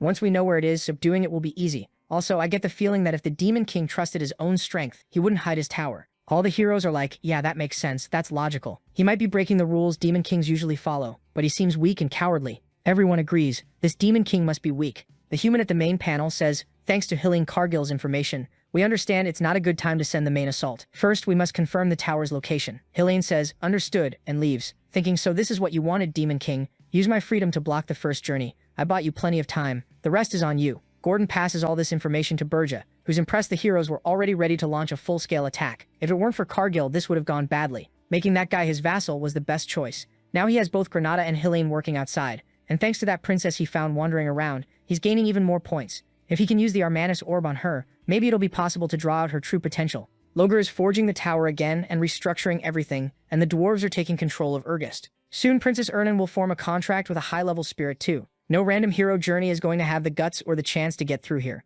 The tower is going to become terrifyingly strong. Only then will he be able to start focusing on the outside world and begin his real revenge against those damn heroes who killed him. But to do that, we're heading to another city, because now he needs Senil Dust, the place with the most mages and heroes in the world, the Magitech city called Amur. The only problem is getting what he needs without being discovered. So he moves into a little shop in a kind of rundown part of the city, in what people say is one of the best magic markets in the world. Some guy is reading the newspaper saying, the 9th princess was captured and the hero's journey went wrong. What's going on? The Heroes Guild is useless. The door opens and the greeter asks what he's looking for. Burje says he wants Senil Dust, while thinking this place looks even more busted than he expected. In theory, this is the main hub of magic in the world. All the heroes, mages, and alchemists gather there. That's a big problem, because even if he hides all his demonic energy, there are still risks. That's why he chose a shop that's empty and unknown. And then the totally not suspicious seller says, sir, you're really lucky. How did you walk into the perfect shop to buy that for the low price of 1 coin? The protagonist goes, shut up, that's expensive as hell. And besides, Senil Dust is supposed to be green, so why is this one purple? The guy says, oh, don't worry, it's a powder, a new product we developed. I have to tell you, not many people know about it. It was developed confidentially, so the market isn't really informed yet. It's a very rare item. But I'll warn you right now, if you don't buy it, it's going to sell out. He's thinking, this guy's dressed pretty fancy. Time to blow up his wallet. Burje realizes, this guy noticed I'm here for some weird reason. Should I just kill him now? But right then, the door opens again. Someone says, hey, you should have come to this busted shopping area first. And look who's right there, Louise under her helmet. She's furious, saying, "Loger, you bastard, because of that damn thing, I have to come here." Then the little dwarf walks in. "Hey sir, I'm looking for a certain person." The protagonist is standing there watching. It's beyond obvious this woman is Louise. The seller says, "Lady dwarf, I know what you're looking for, but I have a certain illness that makes me forget things, unless I sell something." Louise immediately puts a knife to his throat and tells him he clearly doesn't understand the situation. He warns her that killing people in the capital is forbidden, but since she's going to threaten him, how about she at least buys something? She asks if he's lost his mind, and he says he'll only answer if she buys something. She stops and starts laughing, saying the bastard is funny. "Fine then, go on, show me what you've got for sale." He tells her he'll sell her artiship powder, the item that strengthens any dwarf. He's noticing it's the exact same powder he was selling earlier. Louise says, "All right, give me that already," and tosses him another gold coin. She says she's looking for the dwarf named Loger. He says, "Well, I've never heard that name, but I know a shop over by the Stag in the middle of the city that might help you. It's where all the blacksmiths in the country visit, so maybe someone there knows about him." Louise thanks him and walks out. The protagonist then says, "Damn kid, not bad. You sold that trash for 3 gold coins?" The guy replies, "Thanks for not saying anything, but you're still here so you're interested. Yeah?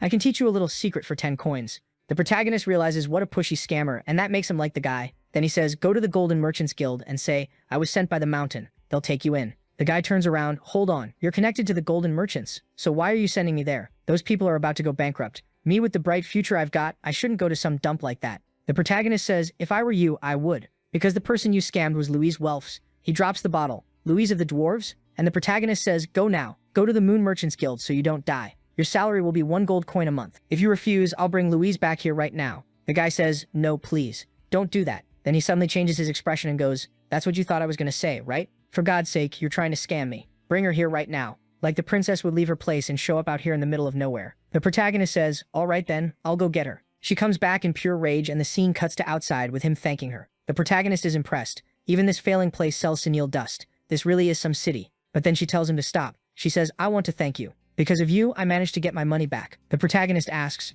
"What did you do to the shopkeeper?" She says he got lucky he was from another country, so she only gave him a small beating. Berger notices she's stressed out like always. He thinks for a moment and says, "Wait, I heard you're looking for this Loger, right? What is he, a blacksmith?" Louise snaps, "Wait, have you heard a name like that?" He shows her the item and says, "Is this object connected to him?" One of the dwarves, "Hey, this is one of the items Loger made early in his career." Then the protagonist says, "2 months ago I found a weird dwarf in the middle of the Ormuth forest. I shared my food with him because he looked like he was starving. He thanked me, gave me this ring, and said he used to be a master alchemist, a blacksmith. I don't really know, but I didn't believe him. That's going to mess up her mission." She says, "You're incredible. I wish I could spend 5 nights and days drinking with you. But here, take this crest. It'll let you trade it for an amazing item in the dwarves' city." He walks away while she says she'll call her father, that they've got a place to hunt. She already knows where that damn Loger is. Watching her leave, Berger thinks that sometimes he forgets how many people are moving around in this world because he's so busy managing that tower. Then he remembers that Draxen is about to get the heart of a certain summoned beast, which will give him insane power. He thinks he wants to send Louise to face Draxen, because he knows that with the grade 1 equipment she has, and if she's actually trained, it'll be very hard to beat her. He urgently needs to get stronger. That's exactly it. He's sending Louise to Ormuth so she'll destroy the beast tower. While they're killing each other, Berger will be the one to find the summoned beast's heart. Rena still hasn't sent a message. He misses her. Anyway, the protagonist explains that after fusing the human core, the tower gained 2 functions. One was remote use and the other was item transfer. He tells Gordon that something came up and he'll have to leave the tower for a while. Gordon is supposed to deliver those 10 sentinel powders to Ernan, since he promised them to her. She's already happy, saying, "Wow, this is extremely high quality, looks like you went to the Mage's Kingdom." And Gordon says it's obviously high quality. The Demon King went to get it personally, so she has to use it carefully. While she's all happy, Kata is still in the dungeon trying to meditate. Every now and then she goes to spar with Gordon, which helps her practice swordsmanship. On top of that, he spent 10,000 points to build a Hellforge on the first floor for someone. He's thrilled, saying he's never seen a furnace like that, a demonic furnace. This thing is so incredible, it can even create living things. He'll make the best of the best that the Demon King needs. Also, the orcs are fighting among themselves and have unified 3 tribes, and the army is getting bigger and bigger. He tells Gordon, "Looks like everything's going well. Keep taking care of the tower until I get back." Gordon says, "You can count on me. I won't let you down." The protagonist notices all these functions are working really well. He can manage everything from far away. Now it's time to contact Helene, who says, "You hearing me, demon? Control of the Golden Moon Merchants is complete. From now on, there'll be a guild run by the Black Knights and your mages. Their morale is going up because one of the 10 stars is helping them now. And it was good, because he confirmed that one failure isn't enough to destroy the reputation of one of the top 10. Then he says to contact Granada. He's supposed to take all the gold the Golden Moon Merchants make and buy every elf slave on the entire continent. For negotiations, he's sending a new friend named Jetson, a guy who likes to bargain. He'll help a lot. Helene asks if that guy is a con artist, and he says yes, exactly. That's why if he doesn't show up within a month, an assassin will kill him. The poor guy's shop was completely destroyed. In another city, the guy is in shock. "Wait, you want to buy all my people? It's Granada, who got the news and says, "All right then, I'll gather as many as possible." Granada knows, either way, I'm kind of saving my race from being enslaved, but at the same time, I'm taking everyone into the Demon King's hands. His plan must be to use everyone like me as spies. And now he doesn't know why Berger deliberately gave him this mission. The people practicing swordsmanship want to know, "Aren't you learning elf swordsmanship?" And the guy answers, "I don't know. Just keep swinging the sword, because every time this guy says he's 100 years old, we don't say anything." But the guy on the left says, "Captain, don't you think he looks kind of worn out? If we manage to beat him, we could take his position or get out of here." They're going clink, clink, clink, trying to make a move, while Granada is just thinking about Berger's plans. He comes to the conclusion that in the end, suffering as a slave under humans was way worse. Being under the Demon King is better. He stretches his hand to the side and activates a spell, and they freak out. Everyone gets restrained, and they apologize, saying, "Captain, we dreamed we could escape." Then Granada asks Helene what the Demon King is doing. Helene says it looks like he's going to look for a treasure or something like that. We're in the Ormoth forest, and Louise is walking through it, furious. The dwarf tells her, "The King of Ormoth told us to pull our troops out right now," but she says she's not leaving until she finds that bastard. The guy says it's better to give up, they already explored everything. She says no, they didn't explore everything. There's one place they haven't gone yet, Beast Mountain. The human says she must be going crazy. Beast Mountain is the territory of the Demon Beast King. She says she doesn't care. They can't touch her anyway, because if they lay a finger on the princess of the dwarves, they'll go to war with the entire continent, since everyone uses weapons made by her race. 200 years ago, a certain Demon King messed with the prince of the dwarves. Right after that, an unstoppable subjugation happened, and he was killed. The dwarf says, "But miss, Logre might not even be here. That guy could have lied to you." She answers that at the same time he might not be there. He also might be. So that's the order. They're moving forward. Meanwhile, at the Demon King's tower, someone arrives. "Demon King, we have a problem. Princess Louise of the Dwarf Kingdom is coming here for some reason." Draxon is confused. Why is that lunatic here? Did she find out about the beast heart and come to steal it? No, he's sure he secured it perfectly. A ridiculous amount of pure mana resting under that volcano, inside the magma. When he absorbs that power, he'll become the strongest of all. The excavation is in its final stages, so why is she showing up right now? He says, "Stop her immediately. She can't get close." But at the same time, under no circumstances can we kill her or let her get seriously hurt. The servant says that's obviously going to be pretty difficult. The scene goes back to Louise, with someone asking if she's trying to die. It's a huge muscular guy who looks more human than demon, saying this is a Demon King's territory, so entry is forbidden. He knows the palace must have already warned her. That guy is Max Ormoth, the second prince. But Louise says nobody can touch her, so he should move aside, because she's not leaving until she finds Logre. But then he laughs and says dwarves really are stupid. In the war 100 years ago, the kingdom of Jespini, which was close to the Demon King's castle, made a fortune selling supplies to the heroes. That same kingdom used that money to make a ridiculous amount of profit and turn the whole thing into a massive empire. If she dies here, maybe everything will happen exactly like it did in the past. Their kingdom will indirectly benefit again. Louise realizes the guy doesn't look like he's joking. Then he charges in, saying that's enough. It's time for them to cash in on this. The knights start closing in on Louise while they shout that all of this is for the Demon King's prosperity. Louise gets ready and says, "Those idiots are all going to die." Then the scene cuts back to Draxon, with his servant warning him that Louise needs to die. He panics, saying they can't do that. No way. If those Ormoth bastards kill her, they'll end up blaming him, the Demon King, and then a full-scale war will break out. They'll get attacked, and it'll ruin him. Ah, got it. The ones they sent are the forest people, so it's not necessarily connected to the Demon King. So he immediately orders all his demons to go kill those people. And the scene returns to the forest, with those Amazon-looking fighters throwing spears straight into everyone's chests. The dwarf soldiers, poor things, don't stand a chance. They're getting wiped out.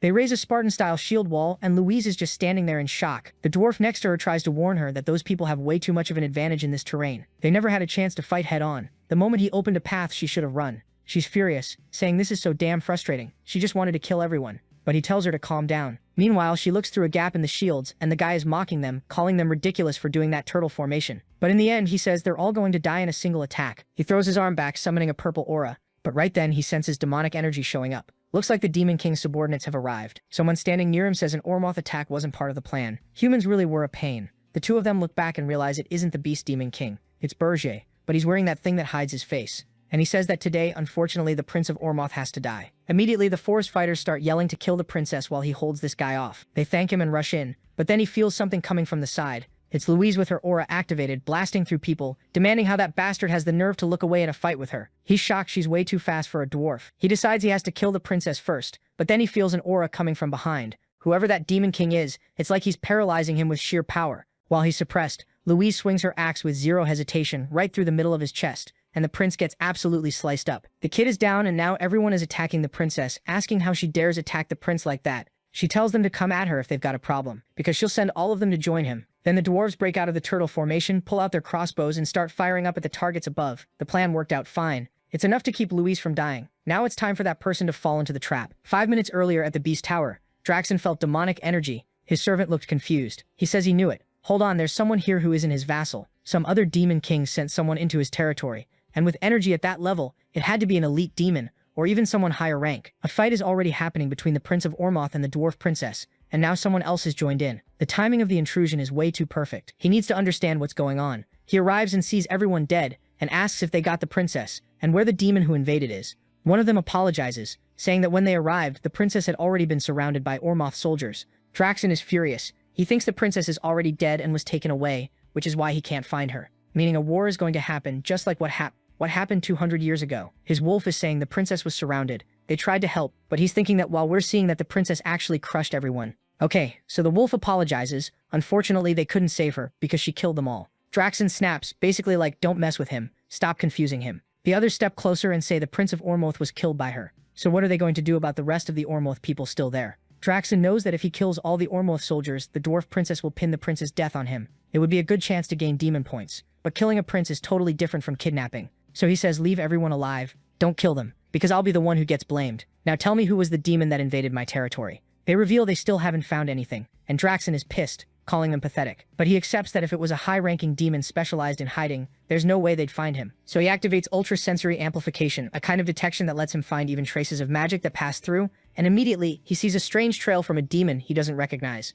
That bastard probably went after the dwarf princess. But then he notices the energy was heading toward the mountain. He asks which direction the princess went, and all the wolves point to the right. In the same second, Draxon explodes forward in rage, wanting to know who this demon king is. Some bastard used the prince and the princess to lure him away from the volcano. And he knows a higher-ranked demon, or a demon king who came all the way there, can only be after one thing, the heart of the beast summoning. And there's Burgess staring at it, saying it really wasn't normal magma. You could feel the potential and aura from far away. And no matter how tough Draxon is, jumping in there is impossible. That's why they've secretly been working on a construction project to drain the lava. But for Burgess, it's completely different, since he has black dragon scales that won't melt even in lava. What he didn't see was Kellogg's coming in from behind, boiling hot and landing a clean hit. Or actually no, because Burgess just blocked it. And he says it was obvious a high-ranked demon like him would notice. But since Kellogg wants to get close, fine, let's go together. And he throws himself into the lava. The human instantly turns into nothing but a skeleton. Burgess remembers that when Draxon absorbed this, his regeneration became insane. And now it makes sense why the beast he absorbed was the body of a phoenix. When Burgess was at the Demon King Academy, he studied whether they really existed, and found out it was true, beings as rare as gods, a life form that could destroy any dimension it existed in. And any demon king in history who managed to absorb one had their name carved into legend. And all he can say in that moment is, thank you, Draxon. Thanks to your absorption in your past life, he's here now. The only power he truly envied, he can finally put to good use. His body starts to glow. And at that exact moment, Draxon is running through the forest, desperate to know who found the phoenix. Was it Burgess? But that's impossible. Burgess wouldn't benefit from it. And besides, he just got here. A newbie like him wouldn't have that information. So it had to be some screw-up from Draxon's security team that let the info leak. The bears are up ahead. Hey, Demon King, what brings you here? But he blows past without even greeting them, knocks everyone aside and keeps sprinting, wondering if it was Reyna, if it was Ugar. He's sure the plan is way too complex to be Ugar, and the phoenix is a fire element creature, so Reyna obviously couldn't absorb it. It'd basically be poison. He's sure it has to be some bastard. He arrives yelling, asking if the beast is okay. Everyone says yes. It seems calm. The only weird thing is that a tiger jumped in there, but they don't know if it's alive. Draxon wants to jump in, but the bears grab him and tell him to stop right now. He'll die just like that guy. But Draxon warns them someone is trying to steal the phoenix. Before he can finish, a huge amount of lava starts rising. Draxon can't believe it. From the city, from the forest, from the protagonist's base, Granada. Everyone saw it, even Ernan. While Draxon screams, thinking it's Jason, a gigantic phoenix spreads its wings, covering the entire continent. The next chapter starts off on the edge of the forest, with someone waking up and wondering where he is. He tried to absorb part of the phoenix's corpse and put it back, so nobody would know it was him and everything would look untouched. But it got absorbed into his body instantly, and he got ejected from inside, thrown far away. He's a demon king and he got a new hair color. He's totally naked. No, seriously. Drawing a girl like that in the middle of the forest. Come on, artist. This has to be a woman drawing this, no way. The protagonist says he doesn't feel like himself. It's this weird, unfamiliar sensation. Then he looks in a mirror and sees he's a redhead now. Lost all his dark boy swagger. Back at the Ormoth Palace, the princess, that sneaky little princess tells everyone the Prince of Ormoth tried to save her, but they were killed by the Demon King. The king on the throne says that's enough. He raised his son to be a warrior. Louise thanks him, saying that because he was a warrior, dying on the battlefield was an honor.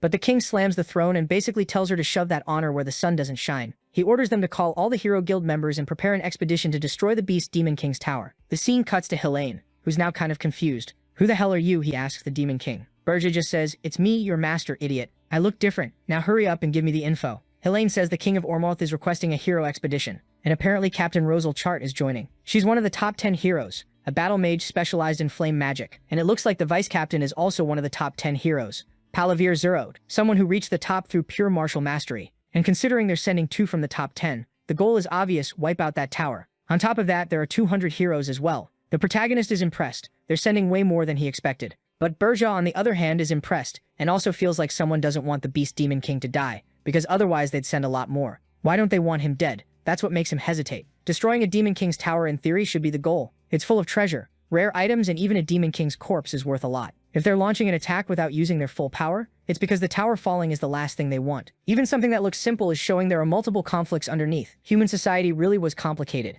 So Berja says, "Hey Hilling, you're joining this expedition too. I'll tell you the Beast Demon King's weaknesses and you'll be the one to kill him. Then when you absorb the Demon King's powers, you'll be the hero who's killed 2 Demon Kings. It'll be even easier to earn the humans' trust." Helene says, "Demon King, thanks for trusting me. But if I kill Draxon and absorb him, do you think I won't kill you too?" Burgess asks if he seriously thinks absorbing 2 random Demon Kings would be enough to stand against him. Then he cuts the connection, and it looks like he's getting a message from Gordon. Seems like Draxon was asking for something. But before Gordon can even say what, he freaks out, asking what's with the red hair. The protagonist tells him to just say it already. Gordon explains that obviously Draxon wants a meeting. The protagonist is surprised that Draxon asked for a meeting. Of course he did. He got robbed. Back at the Beast Tower, the prettiest one in this story, our dear Reyna arrives with Ugar, both asking what the problem is. Draxon just tells them to go up, that he'll be waiting for the last person. He's wondering why Berja and Jason are late. If Berja keeps being late, Draxon is going to start suspecting him too. The protagonist spreads his wings and takes off, saying he doesn't have time anymore. Gordon says he can open a portal where he is to take him to the Beast Tower, but he says not to. Gordon asks why, and the protagonist says he'll be there soon. Obviously, he can't just show up by walking in. It looked extremely suspicious for him to come out of the woods, but showing up late is suspicious too. First, he needs to go back to his own tower, and then take a portal from there. But at that speed, it wasn't going to be enough. The guy would doubt him. He'd show up 10 minutes later than he needed to, so he had to fly faster than that. The moment he tries to speed up, his heart gives this weird purple thump. Phoenix wings pop out, and right away, he realizes this looks pretty suspicious. And at the same time, his heart suddenly catches on fire. Not only that, it felt like his heart kind of had a mind of its own. He starts to realize he might be some other kind of creature now, and that's why all those animals were surrounding him. But before he can even figure it out, the wing sort of flaps on its own and launches him forward. Poor guy slammed into his own tower and got totally confused. So yeah, it was fast, but it was kind of hard to control. Then he goes, "Yo Gordon, you ready?" While noticing that after burning through the Phoenix power, he kind of went back to normal. Then he warns, "All right, we're moving to the Beast Tower immediately." The scene cuts back to Ormoth, where a bunch of adventurers are all blushing, trying to find out if she's Rosal, the one who mastered fire at 5 years old. Seriously, they're acting like starving beggars staring at a McDonald's. Rosal, though, is just telling them to get out of her way. Bunch of trash. Osmond's in the background like, "My god, she insulted me. That's amazing." Meanwhile, her friend asks her to stop insulting people so much because public opinion about mages is already pretty bad. Then Rosal notices something weird. Helene Cardale is joining up too. Everybody knows him, he's the one who killed the Demon King of Lust. Other people go, "Yeah, but he's also the one who failed to kill that king up on Mount Urgist." Helene shows up like, "Hey Rosal, long time no see. I came to lend my strength to this incredible journey." She just ignores him and says he finally took that gross, creepy ring off his finger. Apparently it's because there aren't any elves around. He gets kind of awkward and says they can talk about that later in private. But inside he's already furious. How does that damn heroine even know about that? If she went around telling everyone, his image is going to be ruined. Then she stands up and says, "Whatever, I don't care that you're here. I'm the one who's going to kill the Beast Demon King. So don't get in my way with that filthy hand of yours." He says, "Yes, of course." But he's thinking, "Yeah, right, there's no way. I'm the one landing the final blow." The portal opens and Berja shows up with him. Jason too. Draxon comments that both of them made it in time and he'll explain the details once they're inside. The protagonist finally relaxes for a second. He didn't show up late. Up at the top of the tower, Ugar asks, "Draxon, why are you calling everyone to an emergency meeting out of nowhere?" And Jason adds that it looks like the hero who killed the Demon King of Lust is in Ormoth too. Is this about him? Draxon says they already know, so he's just going to be straight with them. One of the 4 people in this room sent a high-ranking demon into his territory, then stole the Phoenix body he was going to absorb. That same bastard caused the death of the second prince, which is what kicked off this whole hero journey in the first place. Garth is like, "Damn, he had a Phoenix hidden away? That's insane." Reyna can only think that losing a Phoenix you were about to absorb is something only an idiot would do. Meanwhile, Jason is sure the person who triggered this hero journey is trying to kill Draxon, who says that whoever it was is trying to start a continental war. Someone wants him dead, but he's not dying today. And that's why, to kill this traitor, he's gonna buy the key to the black box. The story says that black box is this thing that records every action the Demon King takes. Normally it was used to analyze when invasions happened, so you could improve your tower later. But since all Demon Kings follow the same patterns, they don't really care about the item, especially because it burns an absurd amount of demon points. It also disappears when the towers die, so it's not that useful anyway. Berger knows that if Draxon opens the black box from his tower, he's done for. There's nowhere to hide. Then Draxen says to open the black box in each tower, I need permission from that tower's demon king. And obviously everyone here is going to guarantee that, right?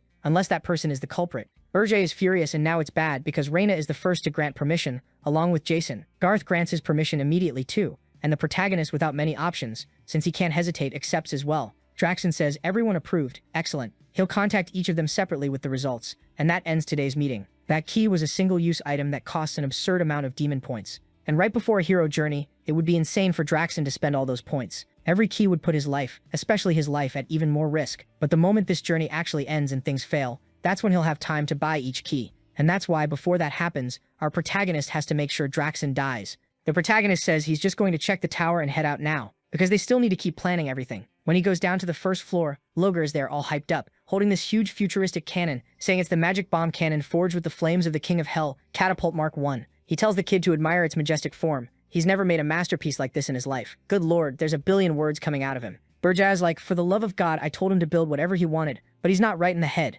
And Gordon says, well, he's kind of crazy, but you can't deny the performance probably improved. He just goes, fine, let the dwarf do whatever he wants. Let's see how far this thing goes. Meanwhile, Logar is yelling from far away that they have no idea how hard it's going to be to get past the first floor. Meanwhile, on the second floor, there's Dear Kata, throwing attacks everywhere, trying to kill Burjah, trying to kill Gordon, but he blocks easily and says she really hasn't changed at all. She charges again, saying now it starts for real. She uses the Crescent Moon variant of the explosive combat technique. It hits the protagonist, breaks apart, and he laughs, saying she really did improve a little. But then he powers up and says she still has a lot to work on. Kata can't believe her technique got countered that easily. A scream echoes from outside the tower, and in the next scene she's completely flattened on the ground. Then he asks Gordon what she's doing on the second floor. Gordon explains that in the fourth room it looks like Princess Ernan is preparing the summoning, so for now it's better to leave it empty. Burge is surprised. Here we are on the fourth floor with all her little critters all excited. Ernan is floating there with a bunch of magic circles above and below her, calling out to the great guardian of water, the one bound blood to blood, soul to soul. A drop falls into the magic circle and she says she forms a contract in the name of Ernan Ryer,